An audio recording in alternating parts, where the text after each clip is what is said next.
पा रहे हैं, महसूस नहीं कर पा रहे हैं, और इसीलिए शायद वो राम मंदिर के इस भव्य समारोह का बॉयकॉट कर रहे हैं, बहिष्कार कर रहे हैं। अब हम आपको यह बताएंगे कि सुप्रीम कोर्ट के आदेश पर अयोध्या में बाबरी मस्जिद के निर्माण के लिए जो 5 एकड़ जमीन मुस्लिम पक्ष को दी गई थी, उस जमीन का क्या हुआ। तो देखिए, आपने ये तो देख लिया कि पिछले 4 वर्षों में राम मंदिर का भव्य निर्माण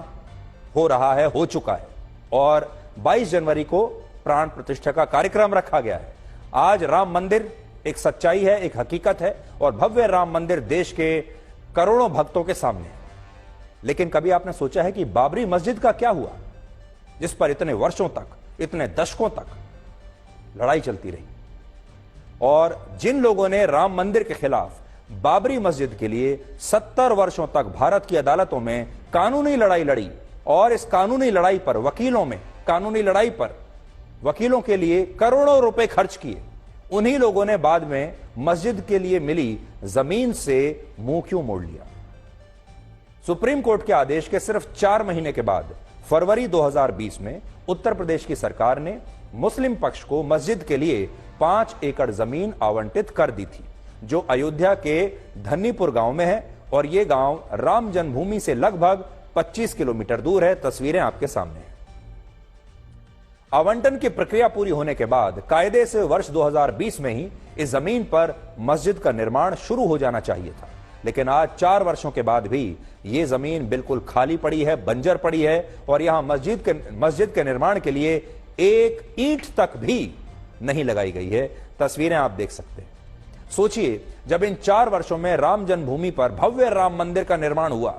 तब सरकार से जमीन मिलने के बाद भी इन 4 वर्षों में मस्जिद की नींव तक इस जमीन पर नहीं रखी गई है। और ऐसा इसलिए नहीं हो पाया क्योंकि इस मस्जिद को बनाने के लिए लोगों ने चंदा ही नहीं दिया, और स्थिति यह हो गई कि पैसे के अभाव में मस्जिद के निर्माण का काम आज तक शुरू नहीं हो पाया है। इससे भी ज्यादा हैरानी की बात यह है कि इन 4 वर्षों में मस्जिद ट्रस्ट के पास इतना भी चंदा नहीं आया कि वो मस्जिद के नक्शे के लिए भी, नक्शे बनाने वाले की फीस भी भर पाता। हमें पता चला है कि मस्जिद ट्रस्ट को इस नक्शे के लिए शुल्क के रूप में लगभग 1.5 करोड़ रुपए का भुगतान अयोध्या डेवलपमेंट अथॉरिटी को करना था नक्शा पास कराने के लिए, लेकिन ट्रस्ट के पास इतना पैसा भी नहीं था, जिसकी वजह से निर्माण तो दूर, नक्शे को पास कराने का काम भी काफी समय तक ऐसे ही लटका रहा। सोचिए, इस देश में जहां एक तरफ राम मंदिर के निर्माण के लिए लोगों ने स्वेच्छा से 5,500 करोड़ रुपए का दान दे दिया, वहीं दूसरी तरफ अयोध्या में ही मस्जिद बनाने के लिए मस्जिद ट्रस्ट को लोगों से चंदा नहीं मिल रहा। और यह बात इसलिए भी बहुत गंभीर है क्योंकि जब मस्जिद का यही मामला भारत की अलग अलग अदालतों में था, तब इस कानूनी मामले पर कानूनी फीस के तौर पर करोड़ों रुपए खर्च किए गए थे। अकेले सुप्रीम कोर्ट में बाबरी मस्जिद के पक्षकारों ने इस मामले की सुनवाई पर लगभग 15 करोड़ रुपए खर्च किए थे, और असदुद्दीन ओवैसी की पार्टी और दूसरे मुस्लिम संगठनों और मुस्लिम सांसदों ने भी बाबरी मस्जिद का केस लड़ने के लिए मुस्लिम पक्षकारों को उस समय लाखों करोड़ों रुपए की फंडिंग दी थी। और तब उस मामले पर यह पैसा शायद इसलिए खर्च किया जा रहा था क्योंकि ये तमाम लोग इस बात के लिए लड़ रहे थे शायद कि अयोध्या में विवादित ढांचे के स्थान पर राम मंदिर नहीं बनना चाहिए। असल में ये जो पूरी लड़ाई थी, अब 4 साल के बाद आप ये उस बात को समझ गए होंगे कि ये मस्जिद बनाने की लड़ाई तो थी ही नहीं, ये मंदिर को रोकने की लड़ाई थी। ये जितना भी पैसा खर्च किया गया, ये नई मस्जिद बनाने के लिए नहीं था, ये राम मंदिर को रोकने के लिए था। उस पूरे प्लॉट से रामलला को बाहर निकालने के लिए पैसा खर्च किया गया था। इसलिए इन लोगों के पास राम मंदिर को रोकने के लिए तो पैसा है,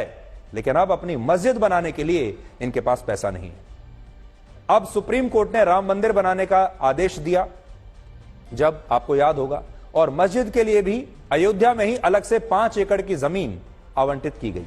तो इस पर मस्जिद बनाने के लिए कहीं से उतना चंदा ही नहीं आया जितना राम मंदिर के खिलाफ कानूनी लड़ाई लड़ने के लिए उस समय आता था। यानी जैसे ही सुप्रीम कोर्ट ने इस पूरे मामले का निपटारा किया, जैसे ही सुप्रीम कोर्ट ने अपना यह फैसला सुनाया कि यहां राम मंदिर ही बनेगा और मस्जिद के लिए अलग 5 एकड़ की जमीन दे दी गई, उसके बाद से जो तमाम लोग थे जो अपनी बड़ी दिलचस्पी ले रहे थे, जो करोड़ों रुपए की फंडिंग कर रहे थे, उनकी दिलचस्पी इस पूरे मामले में समाप्त हो गई। और अब उन्होंने फंडिंग देनी बंद कर दी, पैसा देना बंद कर दिया। हमारे देश के बहुत सारे मुसलमानों को यह गलतफहमी भी है कि सरकार की वजह से अयोध्या में मस्जिद का निर्माण नहीं हो रहा है, जबकि सच्चाई यह है कि अयोध्या में मस्जिद और राम मंदिर के निर्माण से असल में किसी भी सरकार का कोई लेना देना है ही नहीं,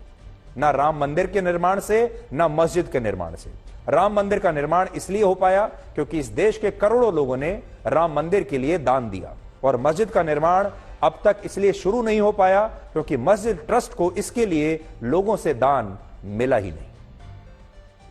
आज अयोध्या में खाली पड़ी जमीन पर केवल एक बोर्ड लग पाया है जिस पर लिखा है कि यहां इस जमीन पर भारत की सबसे बड़ी मस्जिद, एक कैंसर हॉस्पिटल, एक मेडिकल और लॉ कॉलेज, एक लाइब्रेरी और एक कम्युनिटी किचन बनाई जाएगी जो सभी धर्मों के लिए होगी, और इस मस्जिद का निर्माण मई के महीने में शुरू हो जाएगा। लेकिन इसी के साथ मस्जिद ट्रस्ट के सचिव यह भी कहते हैं कि उनके पास इतना पैसा है ही नहीं कि अभी यहां कुछ भी बनाया जा सके।